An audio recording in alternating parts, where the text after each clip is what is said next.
నమస్తే, welcome to prime 9 come to the point. ఈ రోజు మన కమ్ టు ద పాయింట్ కార్యక్రమంలో మనం మాట్లాడుకునే పాయింట్ ఏంటో తెలుసా? చీర. చీర గురించి ఎందుకు అంటున్నారా? ఎస్, ఈరోజు చీర గురించే మనం మాట్లాడుకోబోతున్నాం. రాజకీయాలు చేయాలంటే చాలా అంశాలు ఉంటాయి, కానీ చీరలు కూడా ఉంటాయా అంటే ఎందుకుండో, చీరలు మాత్రం తక్కువ తిన్నాయా అన్నట్టుగా ఈరోజు చీరల గురించి మనం మాట్లాడుకోబోతున్నాం. అది ఏమిటి అంటే, ఒకప్పుడు చీర అనేసరికి మన సంస్కృతి సాంప్రదాయాలకు చిహ్నంగా ఉండేది. ఇప్పుడు చీర అంటే రాజకీయాల్లో కూడా చీరలతో పెనుమార్పు తీసుకురావచ్చా అంటే ఎందుకు తీసుకురాకూడదు అంటూ నిరూపించారు జగన్మోహన్ రెడ్డి గారి సోదరి షర్మిల గారు, అట్లాగే కేటీఆర్ గారి సోదరి కవితక్క అన్నమాట. వీళ్ళిద్దరూ కలిసి అన్నల్ని టార్చర్ పెట్టడం ఎలాగా, కర్ర విరగకూడదు, పాము చావకూడదు, కానీ అన్నల మీద పగ తీర్చుకోవటం ఎలాగా అనే పుస్తకం 30 రోజుల్లో రాసిన పుస్తకం ఏమన్నా చదివారో ఏమో తెలియదు, కానీ చీరలతో కొట్టేస్తున్నారు, చీరలతో టార్చర్ పెట్టేస్తున్నారు. అదేమిటి తెలుసుకుందామా? అయితే ఫస్ట్ షర్మిల గారి గురించి మాట్లాడుకొని ఆ తర్వాత కవితక్క గారు ఏం చేశారు, ఎటువంటి చీర కట్టారు అనే దాని మీద మనం మాట్లాడుకుందాం. అయితే 2024 జనవరి 13వ తారీఖున వైఎస్ షర్మిల గారు చంద్రబాబు నాయుడు గారిని కలవటానికి వెళ్లారు. ఏ పర్పస్ మీద వెళ్లారు అంటే, ఆమె కుమారుడైన రాజారెడ్డి నిశ్చితార్థానికి, వివాహానికి హాజరు కావాలని చెప్పి ఆయన్ని ఆహ్వానించడానికి వెళ్లారు. ఆహ్వానించడానికి వెళ్లే ఆవిడ వెళ్లకుండా ఒక ఎల్లో కలర్ శారీ అయితే కట్టుకొని వెళ్లారు. ఇక దాన్ని చూసిన వాళ్ళందరూ ట్రోల్ చేయటం మొదలు పెట్టారు.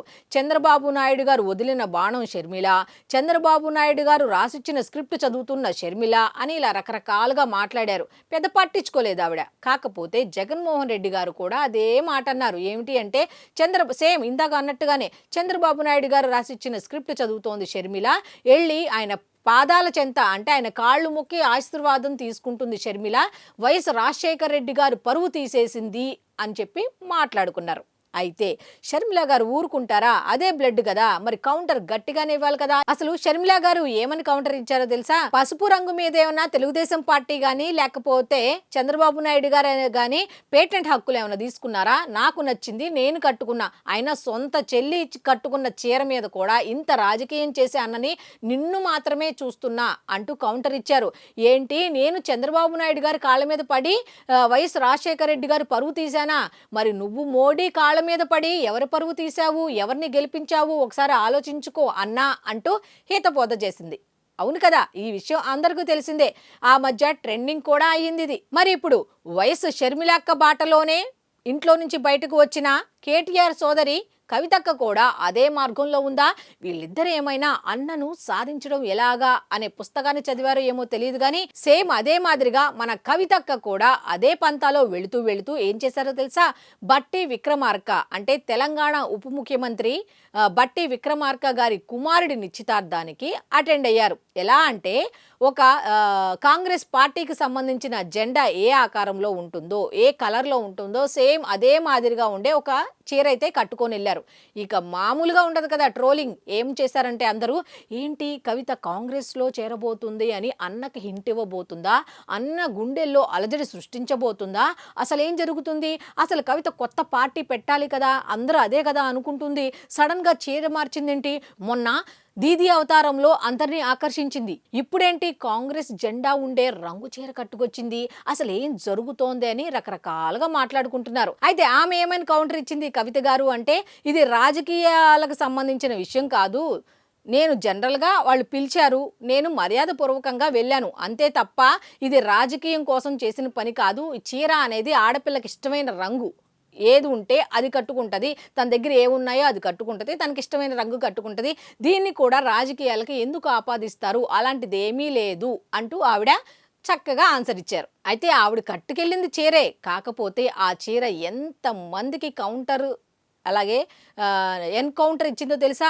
బీఆర్ఎస్ వాళ్ళేమో, ఏంటి కవిత ఆ రంగు చీర కట్టుకెళ్ళింది, అసలు ఏం జరుగుతోందని వాళ్ళు అనుకుంటే, కాంగ్రెస్ పార్టీ అబ్బా సూపర్, ఇది కదా లాజిక్ అంటే, బీఆర్ఎస్ని మనం ఏమీ అనక్కర్లా, సొంత గూటి పక్షే ఈ విధంగా పొడుచుకొని తింటుంటే మనకి పని తప్పినట్టుగా ఉందిగా, మనం మాత్రం చూస్తూ ఉందాం అన్నట్టుగా వాళ్ళు తెగ ఎంజాయ్ చేసేస్తున్నారట కాంగ్రెస్ పార్టీ వాళ్ళు.